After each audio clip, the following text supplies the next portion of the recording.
దేవుని మహాకృపను బట్టి మీ జీవితాల్లో దేవుడు మేలు చేసేలేదో నాకైతే తెలియదు, కానీ నా జీవితంలో మాత్రం నేను అడిగింది కాదు అనుకుంటే నా దేవుడు నాకు ఇచ్చాడు పిల్లలు. నిజంగా 2024 సంవత్సరం అయితే ఉన్నతమైనటువంటి కార్యాలు నేను మా కళ్ళారా చూడగలిగాం, మా చేతులలో వినగలిగాం, మా కళ్ళారా మేము చూడగలిగాం కూడా. దేవుని నామం మాత్రమే నాకు 3 పరిచయాలు దేవుడు ఇచ్చాడని చిన్నోడు 2 దేవుడు ఇచ్చాడు. వీటి కోసం ప్రయాణాలు విస్తారంగా చేసినప్పుడు దేవుడు నా ప్రయాణాలన్నింటిలో క్షేమాన్ని, భద్రతను దేవుడు ఇచ్చిన విధానం బట్టి మేము దేవుడికి ఎంతగానో ఆశిస్తున్నాం. దేవుని మహాకృపను బట్టి మేము ప్రార్థించిన బిడ్డలా, కుటుంబం చెదిరిపోయినప్పుడు ఆ కుటుంబాని కోసం ప్రార్థన చేసినప్పుడు దేవుడు ఆ భార్య భర్తలు ఇద్దరిని సంతోషంగా పెట్టారు.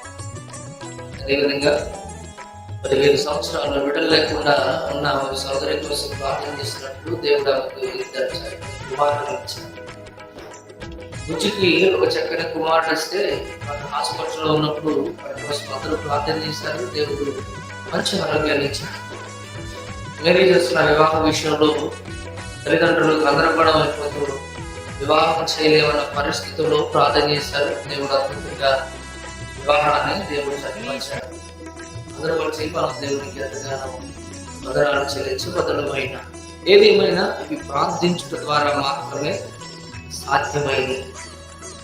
మీ జీవితంలో దేవుడు చేసేయడం తెలియదుగా, నా జీవితంలో అయితే నేను అడిగింది కాదు అనుకుంటా నా దేవుడు నాకు ఇచ్చాడు కదా.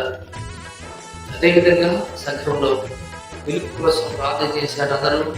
దేవుడు మహాకృపను బట్టి ఈరోజు ఆరోగ్యాన్ని దేవుడు ఇవ్వగలిగాడు.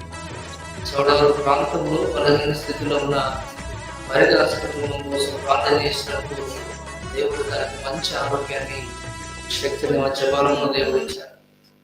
మనందరూ పక్షపాతంతో చాలా ఇబ్బంది పడుతున్నాడని చెప్పినప్పుడు మన కోసం ప్రార్థన చేసినప్పుడు దేవుడు మంచి ఆరోగ్యాన్ని, మంచి శక్తిని దేవుడు ఇచ్చాడు.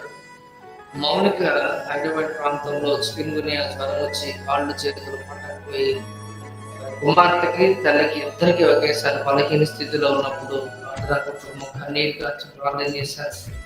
దేవుడు మంచి ఆరోగ్యాన్ని, మంచి శక్తిని, మంచి బలము దేవుడు ఇచ్చాడు పిల్లల.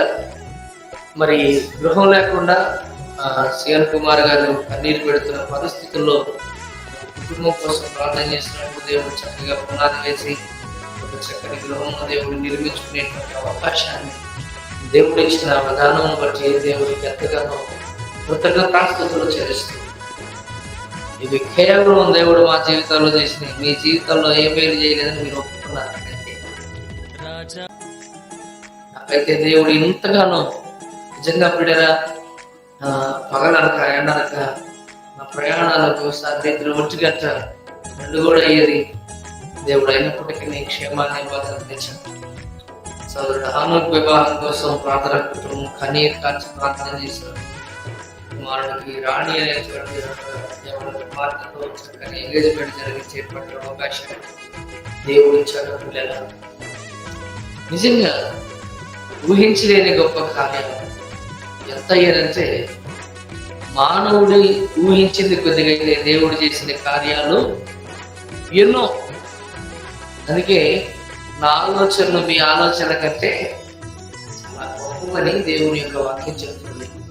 కాబట్టి ఘనమైన కార్యాలు ఘనముగా జరిగిస్తున్న దేవాతి దేవునికి ఎంతగానో మనము కృతజ్ఞతాస్తుతులు చెల్లించబద్రమైన నిజం బిడ్డరా. అక్కడ సందర్భంలో మృతంగా వచ్చి నాగలక్ష్మి కుటుంబాల కోసం ప్రార్థన చేసినప్పుడు దేవుడు చక్కగా కుటుంబాన్ని తిరిగి మళ్ళా బట్టి సంతోషంతో పరిస్థితులు చూస్తూ ప్రశాంతి అనేటువంటి కుమార్తె కోసం వివాహం 5 సంవత్సరాలు కోసం ప్రార్థన చేసి దేవుడు ఈరోజు పాపకి 6 మాసాలు దేవుడు ఇచ్చాడు. నిజంగా పిల్లరా, మానవుని దేవుడు ఏది అడిగినా దేవుడు కాదు అనకుండా ఇచ్చేటువంటి వాడు, కార్యమును జరిగించేటువంటి వాడిని ప్రభు పక్షాన ప్రేమతో హృదయపూర్వకంగా మీ అందరికీ తెలియజేస్తున్నాము.